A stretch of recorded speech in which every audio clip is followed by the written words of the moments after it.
Hello প্রিয় বন্ধুরা, তোমরা কেমন আছো? আশা করি ভালো আছো। আমিও ভালো আছি। আজকে দেখো রান্না করছি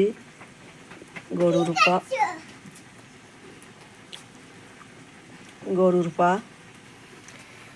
এখানে আছে মুরগির মাংস, আর এখানে আছে ডাল। আজকে রান্না করছি। আর চুলোয়ও রান্না হচ্ছে। দেখো কত জোরে আগুন জ্বলছে।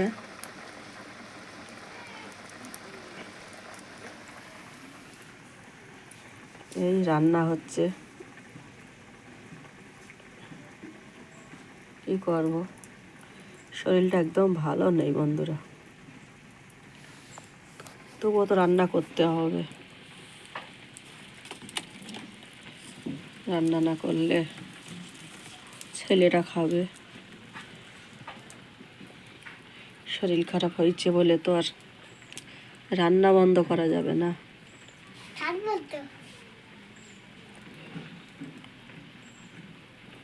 দেখো রান্না করছি।